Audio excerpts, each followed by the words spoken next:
सर्वमंगल मांगल्ये शिवे सर्वार्थ साधिके शरण्ये त्र्यंबके गौरी नारायणी नमोस्तुते।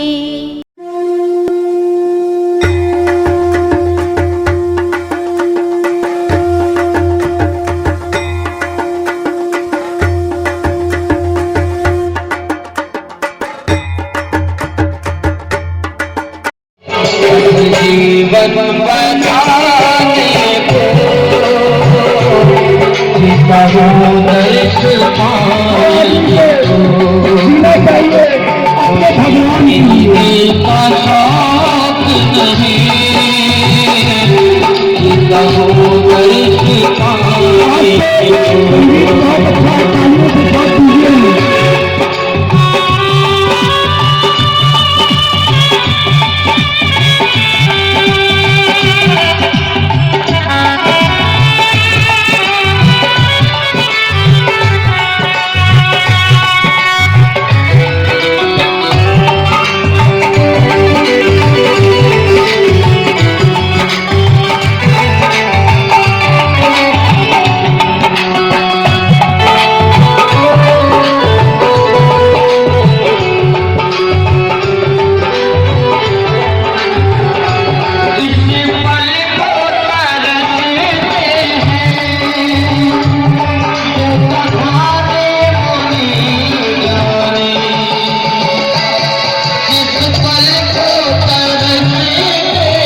एक तरस पाता लाखों में करोड़ों में कोई एक तरस पाता जीवन बनाने को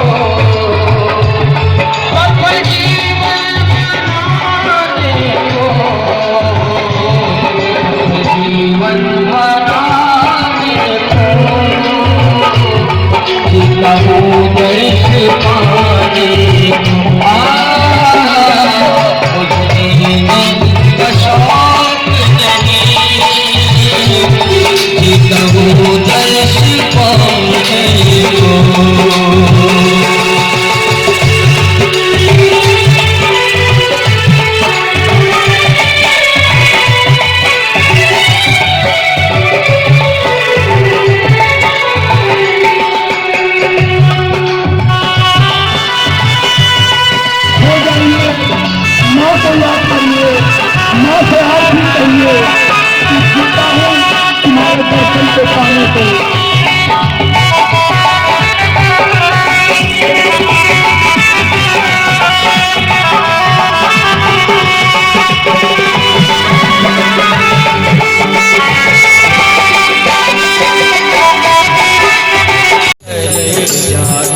सही है भैया।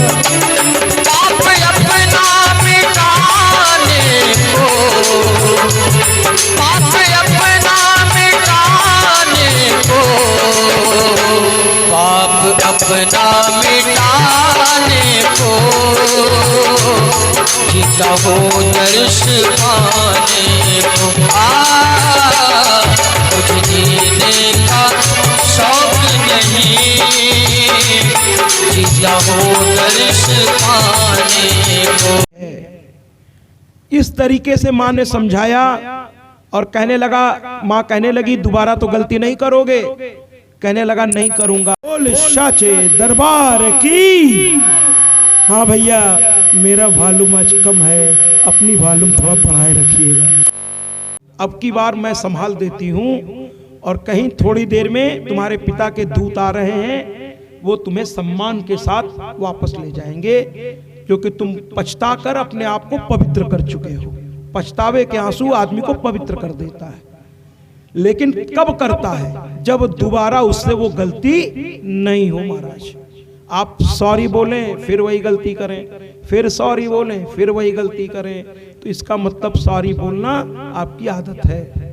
आप उसे गंभीरता से नहीं बोल रहे हैं। गंभीरता से बोलेंगे तो फिर महाराज अपने आप सब कुछ ठीक हो जाएगा। कुल मिलाकर के महाराज, ये लोग जो है, अभी मां अंतर ध्यान हुई थी कि राजा के दूत आए, कहने लगे महाराज आपको बुला रहे हैं, क्योंकि अब वो सन्यास लेकर के जंगल जाना चाहते हैं और आपको राज्य सौंपना चाहते। पहले के जमाने में एक उम्र के बाद लोग घर गृहस्थी छोड़ के सन्यास ले लेते थे, और जानते हैं उसमें इज्जत रहती थी। महाराज, ये जो हमारे पूर्वजों ने जो ये तरीके बनाए हैं ना महाराज, आजकल जानते हैं घर घर में समस्या क्यों है? आज घर के बूढ़े परेशान क्यों हैं? क्योंकि वो घर में ही रहते हैं महाराज, और एक उम्र के बाद लोग उनकी सुनते नहीं है ना। भले वो अनुभवी हैं, सब कुछ है, लेकिन लोग कहते हैं अरे इनकी तो उम्र निकल चुकी है। अब चूंकि जीवन भर जिसने राजा की तरह जिंदगी जी है, अब उसकी कोई नहीं सुनेगा तो उसे तकलीफ तो होगी। भाई उसी ने सब कुछ खड़ा किया, अब उसी की नहीं सुन रहे हो आप, तो उसे तकलीफ होगी। तो इस तकलीफ से बचने के लिए शास्त्रों ने कहा कि जब बुढ़ापा आ जाए महाराज, तो घर में ज्यादा नहीं रहना चाहिए। कभी तीर्थ में चले जाइए, कथाओं में जाके बैठिए, मंदिरों में जाके बैठिए, घर में कम से कम रहिए, तो अपने आप कोई ज्यादा आपके मुंह लगेगा नहीं। बस भोजन के समय थोड़ा पहुंचिए, अगर अब आपका शरीर चल नहीं रहा है तो बच्चों को सब बराबर बांट दीजिए और कहिए भैया आप अपना अपना देख लो, लेकिन अपने जीवन के लिए भी कुछ रखिए महाराज। सब कुछ मत बांट दीजिए। पता चला कोई नहीं पूछ रहा है आपको, तो आप बड़ी तकलीफ में आ जाएंगे। इसलिए अपने जीवन के लिए और अपनी पत्नी के जीवन के लिए कुछ बचा के रखिए। अगर 4 पुत्र और पुत्रियां हो तो 5 हिस्से करिए, 4 उनको दीजिए, 1 हिस्सा अपने पास रखिए कि भैया मौत के बाद जो मेरी सबसे ज्यादा सेवा करेगा उसको ये मैं दे दूंगा। ठीक है, मौत से पहले वसीयत में लिखूंगा। और आजकल दौलत ऐसी चीज है महाराज कि दौलत आपके पास है तो कहना नहीं चाहिए। मैं ये नहीं कहता सभी औलाद ऐसा करते हैं, लेकिन आज का युग देखते हुए दौलत है तो आपकी इज्जत है महाराज। बुढ़ापे में भी सब कुछ आप सबको दे करके दानी कर्ण की तरह खाली हाथ मत हो जाइए, कुछ अपने पास भी रखिए। पहली चीज, बुढ़ापे में मैं आपको बता दूं क्या क्या करना चाहिए। ज्यादा बोलिए मत किसी से, मानेगा नहीं तो दुख होगा आपको। छोड़ दीजिए बच्चों को अपने अपने तरीके से जिए, जैसा करेंगे वैसा भरेंगे। और जब कुछ कहने आवे तो कह दीजिए हमसे पूछ के किए हो क्या, आगे से पूछ के करना तो फिर तुम्हारी जिम्मेदारी हम ले लेंगे महाराज। पूछ के करो, आप खुद से मत जाइए। बहुओं से भी ज्यादा उम्मीद मत करिए महाराज। आज के जमाने में जो मिल जाए सब्जी दाल रोटी। अब जवानी में तो आप अपनी पत्नी से कहते थे, प्रियंका जी जय माता की, बड़ा देर कर दिया आने में। प्रियंका जी, अच्छा वो दूसरी कोई है, अच्छा अच्छा। तो कुल मिलाकर के बुढ़ापे में मैं ये हर कथा में, क्योंकि बेचारे जो बुजुर्ग हैं कभी कभी मुझसे मिलने अकेले में आते हैं, और बड़े बड़े रईस दुखी हैं अपने घरों में। मैं कुछ घरों की बात कर रहा हूं, सब घर की बात नहीं कर रहा हूं। बड़े बड़े रईस जिनकी फैक्ट्रियां हैं महाराज, कहते कोई सुनता नहीं है महाराज। हम कहे आप सुनाते ही क्यों हैं कि कोई सुनता नहीं है, सुनाना छोड़ दीजिए महाराज हैं। और जो मिले खाइए महाराज। पहले का याद कीजिए, पहले के बुढ़ापे में लोग वानप्रस्थ चले जाते थे, वहां तो कंद मूल खाते थे, धीरे धीरे वो भी छोड़ देते थे। अब वानप्रस्थ की व्यवस्था अब तो है नहीं, कुछ आश्रम करती है, वहां आप जाकर रह सकते हैं, लेकिन वहां भी वही है, पैसे का खेल है। लाखों रुपए दीजिए तो आपको कमरा देंगे, फिर लाखों रुपए दीजिए तो भोजन भी दे देंगे महाराज, है ना। जहां तक कुछ आश्रम ऐसे भी होंगे जो वृद्धों को ऐसे भी रख लेते होंगे, लेकिन फिर वहां की व्यवस्था भी अब कैसे होगी तो मुझे नहीं मालूम, हो सकता कुछ जगह बहुत अच्छी भी हो। तो घर में ही वृद्धा आश्रम बना लीजिए महाराज, घर में ही बना लीजिए, अपना कमरा एकांत में, वहीं अपने देवी देवता को रख लीजिए। बुढ़ापे में सीढ़ी उड़ जाता, आदमी चढ़ नहीं पाता, तो देवी देवता रख लीजिए, अधिक से अधिक साधना में समय गुजारिए। और बहू बेटे से ये उम्मीद न करिए कि आज के जमाने में अगर आप 4 बजे उठते हैं तो भी उठ जाएंगे। देर से सोने की आदत है, देर से उठने की आदत है लोगों को, ठीक है। आजकल तो 4 बजे लोग बिस्तर पर सोने जा रहे हैं, सभी बहुत लोग शामिल, हम लोग भी काम की व्यस्तता में यही हो रहा है, बहुत सारी व्यस्तता रहती है।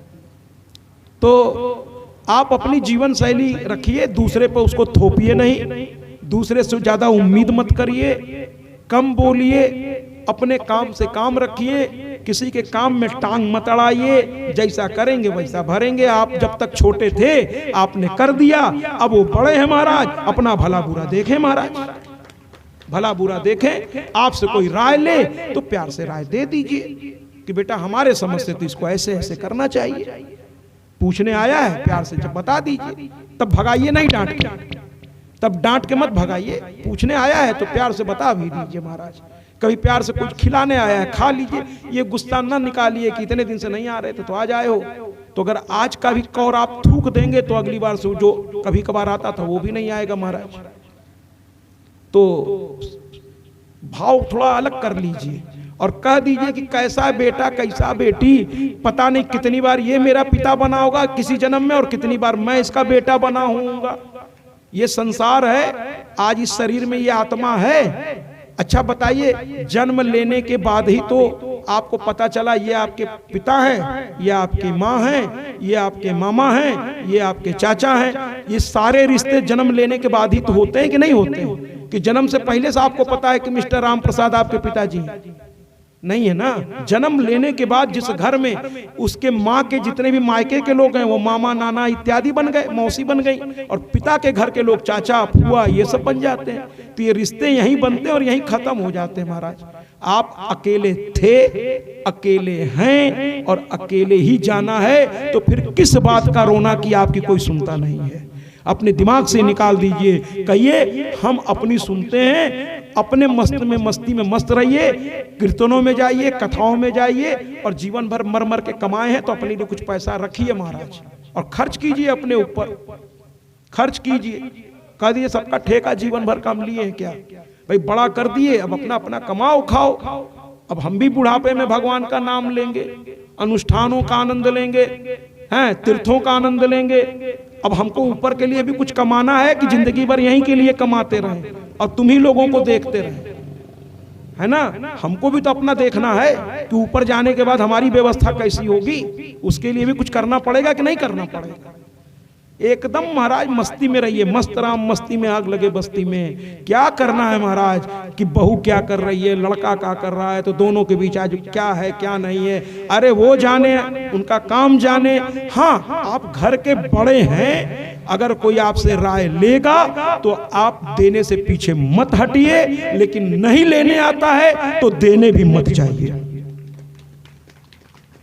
मत जाइए देने। अपना सम्मान अपने साथ रखिए, आराम से रहिए, जो आए उसका भी भला और जो ना आए उसका तो और भला, कि अच्छा है परेशान करने तो नहीं आ रहा। मस्त राम मस्ती में, अपनी मस्ती में रहिए महाराज। अपनी बुढ़िया को अपने साथ रखिए, उसको तीर्थों का तीर्थाटन कराइए, है ना, और उनको प्यार से खूब खिलाइए पिलाइए कि अच्छा पूरे जीवन तुम व्यस्तता में व्यस्त रहे, बताओ आज कहाँ चलना है, काशी चलोगी? अरे काशी की रसमलाई खाई है तुमने?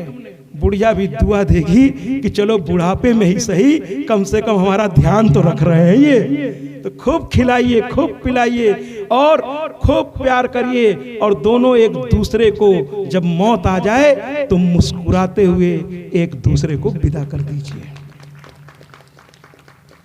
उसको भी घर गृहस्थी से दूर ले जाइए, ज्यादा रसोई में जाएं बहुओं के बीच, कहिए अब उनको करने दो, चलो हम लोग चलते हैं कथा सुनने, चलो हम लोग चलते हैं फलाने मंदिर आज दर्शन करने, अरे कुछ नहीं तो चलो बुढ़ापे में ही चलो आज आइसक्रीम खाने चलते हैं, है ना महाराज। और जीवन भर कमाए हैं, थोड़ा अपने जीवन के लिए भी आनंद लीजिए। जीवन भर तो बच्चों के लिए हाय हाय हाय हाय करते रह गए महाराज, अब कुछ अपने लिए जिंदगी जिए और भगवान का नाम लीजिए, रात दिन भगवान की मस्ती में मस्त रहिए।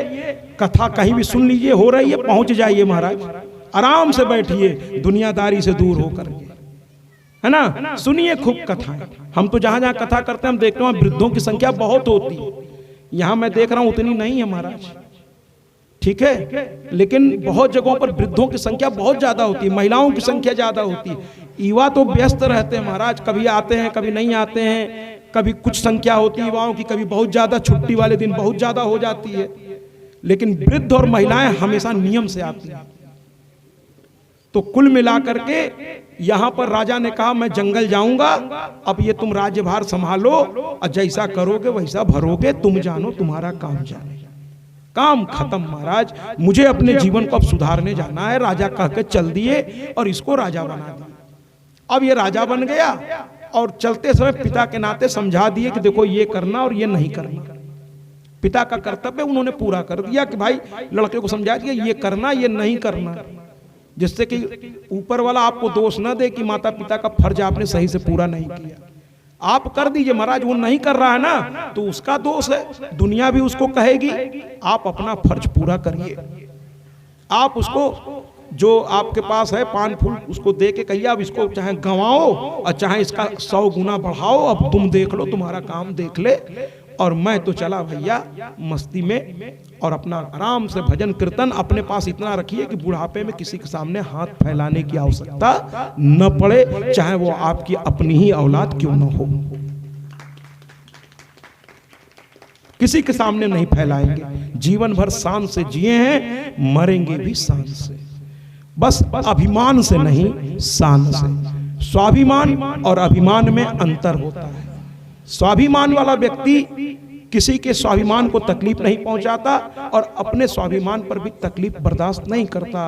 और अभिमानी क्या है, जो दूसरों के स्वाभिमान को रात दिन ठेस पहुंचाता है, वो भी बिना किसी वजह, अगर वजह है कोई और कुछ कहा गया वो एक अलग बात है, लेकिन बिना किसी वजह के रास्ते जाते, लेना न देना, और उसको चिढ़ा रहे हैं, उल्टा सीधा बोल रहे हैं। अब बताइए वो बेचारा अपना काम से जा रहा है, उसको उल्टा सीधा बोल के उसका मजाक। और ये जगह जगह बहुत होता है महाराज, कुछ लोगों को लोग चिढ़ाना शुरू कर देते हैं। मैं हाथ जोड़ के कहता हूं इससे बड़ा पाप नहीं है कोई, सुन लीजिए, इससे बड़ा पाप नहीं है। आदत बना लेते हैं कुछ लोगों को, कुछ लोग चिढ़ाने का, और एक का देखा देखी दूसरा, दूसरे का देखा देखी तीसरा, ये कोरोना से भी तेज फैलता है। तो इसका इलाज फिर वही है कि पुलिस विभाग या कोई व्यक्ति ऐसा मिल जाएगा जो आपकी अच्छी से मतलब जो है, जो लोग ऐसा करते हैं बिल्कुल नहीं करना चाहिए, क्योंकि उससे उसकी आत्मा को तकलीफ हुआ, आपसे कुछ बोल भी नहीं रहा है, उसका कोई लेना देना नहीं, और फिर भी आप उसको परेशान कर रहे हैं, तो फिर ऐसी स्थिति में आपको तकलीफ भोगना पड़ेगा। जरा बच्चों को नियंत्रित कीजिए। मैंने सबके बच्चों से कह रखा है कि कुछ दिन उनके माता पिता संभाल लें, 9 दिन बाद मैं संभाल लूंगा। हकीकत ये 9 दिन बाद मैं यहाँ रहूंगा ही नहीं, ठीक है। तो चलिए महाराज, चलिए। तो कुल मिलाकर के अब ये राजा बन गया। एक दिन गुरु वशिष्ठ के पास गया, गुरु वशिष्ठ के पास, और फिर अहंकारी आदमी ताकत पाते ही फिर ये पागल जैसे हरकत करने लगा।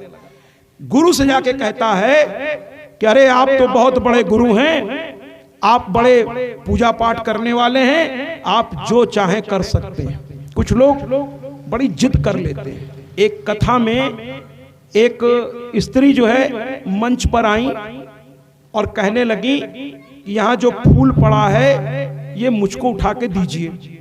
मैंने कहा मैया इतना आसान नहीं है इस फूल को प्राप्त करना, ये मुख्य आयोजक को हम आखिरी दिन देते हैं, क्योंकि 9 दिन की सेवा के बाद उसे ये पुष्प प्राप्त होता है, ये साधना से मिलता है। इसको केवल पुष्प मत समझिए, ये 9 दिन तक माँ की आराधना के बाद ये जागृत हो जाता है। और मैं मुख्य आयोजक को देते हुए कहता हूँ आखिरी दिन के माला को और फूल को उसको गले में पहना देता हूँ, पति के गले में माला आखिरी दिन का, और जो फूल है वो उनकी पत्नी के आंचल में, और कहता हूँ इसे अपने पूजा घर में संभाल के जब तक रह सके रखिएगा। ये आपकी साधना का फल है महाराज। तो ये सब चीजें तपस्या से मिलती हैं, यूं ही नहीं मिल जाती महाराज। अब वो जिद करने लगे, नहीं हमको दीजिए। हमने कहा महाराज, पहले तो प्यार से मैंने समझाया, हमके मैया ठीक नहीं है ये तरीका, आप किसी और से मांग लीजिए। कि नहीं हम आप ही के हाथ से लेंगे, क्योंकि आप दे देंगे तो सफल हो जाएगा। हमने कहा अगर इस तरह जिद करके आप हमसे लेंगी तो सफल तो छोड़िए, उल्टे नुकसान हो जाएगा। जिद करके मुझसे मत लीजिए। हाँ, माँ की कृपा से मेरे अंदर भाव जगेगा, आपके दुख को सुनकर, आपके तकलीफ को सुनकर, और माँ की प्रेरणा से अगर मैंने उठा के दे दिया तो वो माँ जाने फिर उसका आगे क्या होगा मुझे नहीं मालूम। मैं ये दावा नहीं करता कि दे दूंगा तो एकदम चमत्कार हो जाएगा, वो मैया जाने। लेकिन आप जिद करके लेंगी तो इसका फायदा नहीं होगा। आप सेवा से ले लीजिए, आप अपने दुख तकलीफ बता के ले लीजिए, आप अपने भाव से ले लीजिए, लेकिन जिद करके मत लीजिए मुझसे कुछ भी। तो और लोगों ने उनको समझाया कि मत करिए ऐसे, जिद करके कोई चीज प्राप्त करने से कोई फायदा नहीं है। तो कुल मिलाकर उस दिन वो चली गई, लेकिन मैंने देखा बड़ी दुखी रहती थी, आगे बैठी रहती थी। तो फिर मुझे भी दया आ गई, तो आखिरी दिन एक पुष्प मैंने उनको भी बुला के दे दिया। मैंने कहा क्यों चाहिए था आपको? तो कहने लगी मेरी बिटिया का विवाह मैं बहुत प्रयास कर रही हूँ, नहीं हो रहा है, अब ये फूल ले जा करके अपनी बिटिया को दे दूंगी, बाकी आपके आशीर्वाद। हमने कहा गलत बात, मेरा आशीर्वाद मत कहिए, मैया पे छोड़िए, वो आपके बिटिया के कर्मानुसार फैसला कर देगी। तो यहां ये गया, अपने गुरु से कहा आप सब कुछ कर सकते हैं, करिए, कृपया शांति रखें। कहें आप सब कुछ कर सकते हैं, करिए। तो गुरु ने कहा भैया सब कुछ कर सकता हूं, लेकिन मर्यादा भी कोई चीज होती है, मर्यादा चीज होती है। तो कहने लगा मैं सशरीर स्वर्ग जाना चाहता हूं। गुरु ने कहा यह संभव नहीं है, प्रकृति का नियम ही नहीं है ऐसा। कोई आज तक जिंदा स्वर्ग नहीं गया है महाराज। स्वर्ग जाना है तो जीवन में अच्छे कर्म करिए, और अच्छे कर्म के द्वारा मरने के बाद आपको स्वर्ग की प्राप्ति होगी। इस शरीर से स्वर्ग कोई नहीं जा सकता। ये मल मूत्र का शरीर है, इसमें गंदगी ही गंदगी तो है महाराज। आप कहेंगे नहीं महाराज इतना सुंदर तो लगता है। मैं आपको बता दूं कि शरीर में कितने जितने भी द्वार बने, अब आप कहेंगे द्वार बने, हाँ महाराज बने द्वार। शरीर से द्वार माने दरवाजे। देखिए नाक के 2 छेद, ये शरीर के नाक वाली गंदगी को निकाल के बाहर करते हैं। कान के 2 छेद, ठीक है भैया, मुंह का 1 छेद। तो ये जितने भी शरीर में छिद्र बने हैं, ये शरीर से गंदगी ही तो निकालते हैं महाराज। आपके शरीर में इतनी गंदगी है कि रात दिन निकालते रहते हैं ये शरीर से गंदगी, और अगर ये निकालना बंद कर दें तो आप बीमार पड़ जाएंगे, फिर डॉक्टर के पास जाना पड़ेगा। कृपया इनको संभालें, इन बच्चों को।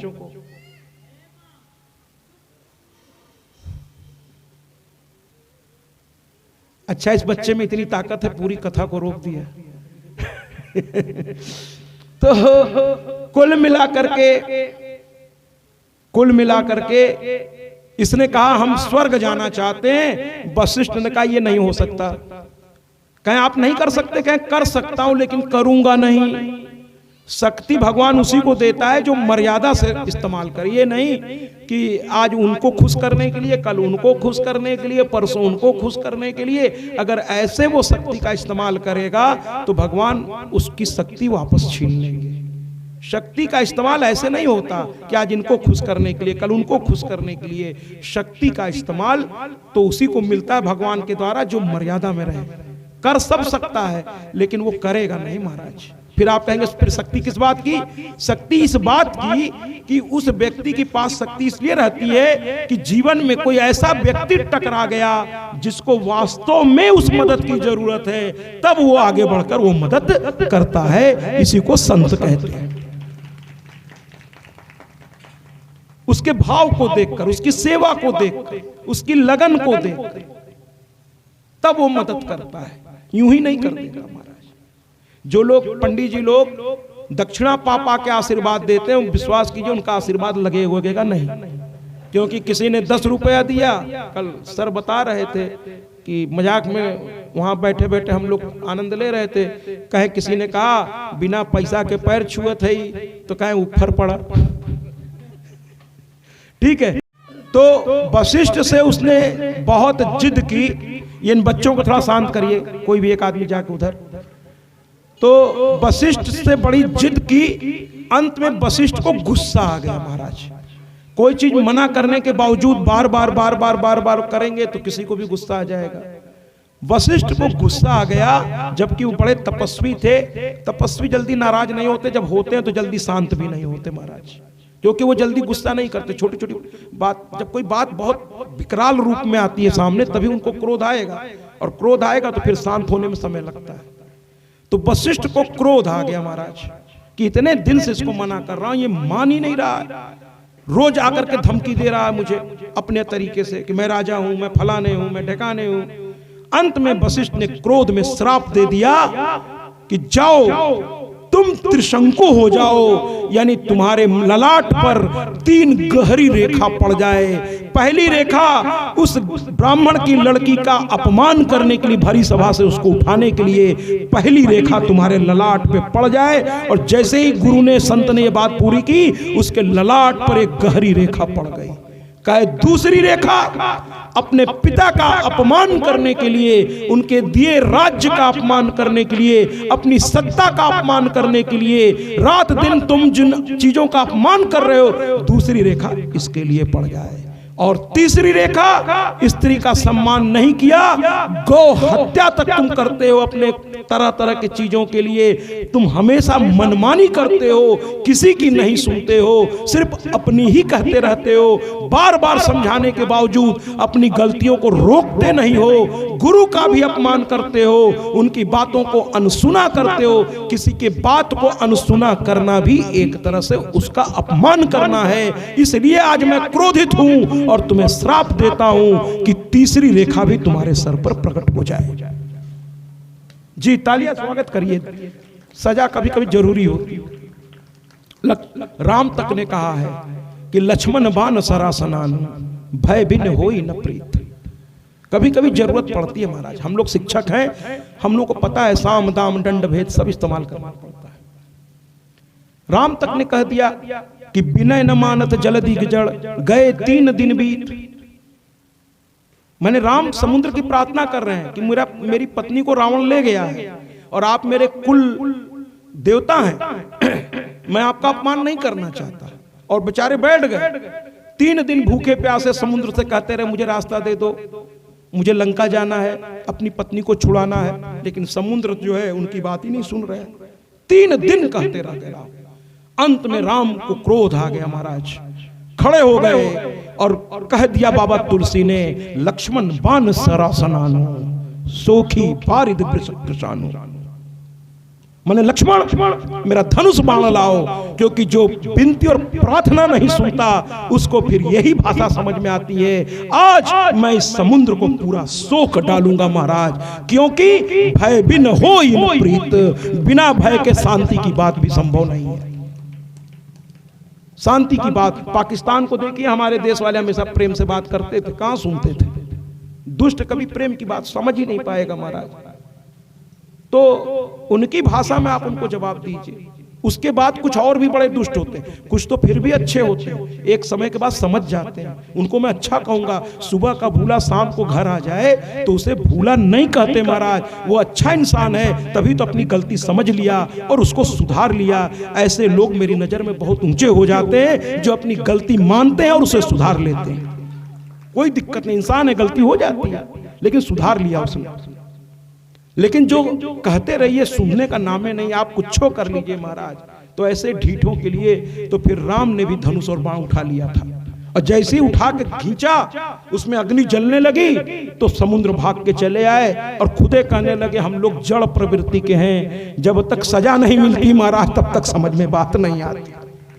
खुदे कहने लगे और कहने लगे महाराज मैं रास्ता देने को तैयार हूं। तो कहने लगे राम बताइए। तो कहने लगे महाराज आपके बीच में नल और नील हैं, इनको ये शक्ति प्राप्त है, ये पहाड़ पर राम लिख करके अगर डालेंगे तो वो हम समुद्र में डूबेगा नहीं महाराज, हम बकायदा उसमें साथ देंगे। और राम सेतु का निर्माण हुआ महाराज, राम सेतु का, जिस पर राम की सेना चली और चल करके लंका पहुंची महाराज। तो कुल मिलाकर के ये त्रिशंकु हो गया। और त्रिशंकु होते ही इसके चेहरे की सुंदरता बिगड़ गई और ये चांडाल की तरह दिखने लगा। इसकी सोने चांदी के वस्त्र एकदम बदबू देते हुए कपड़ों में बदल गए। इसीलिए बड़े बूढ़े कहते हैं कि फटा पुराना मत पहना करो, जो भी भगवान दिए उसको धो के साफ करके अच्छे से पहनो। कपड़ा लत्ता अच्छे से पहनना चाहिए, यहाँ तक कि जूते मोजे भी साफ सुथरे पहनने चाहिए। हमारे पिताजी अभी संसार में नहीं हैं, लेकिन वो कहा करते थे किसी की औकात देखनी हो तो उसके जूते को देखो। अगर जो जूते को भी संभाल के रखता है महाराज, वही इंसान जो है हर चीज संभाल सकता है। क्योंकि जूते पैर में पहने जाते हैं, लोग उस पर ध्यान नहीं देते। जूते में भी साफ सुथरा, क्योंकि कोई श्रद्धा से आप बड़े हैं उम्र में या श्रेष्ठ है तो लोग पैर छूते हैं, तो आपको ध्यान रखना होगा कि आपका पैर हमेशा साफ सुथरा रहे, आपके जूते चप्पल एकदम साफ सुथरे रहें, क्योंकि सामने वाला श्रद्धा से आपका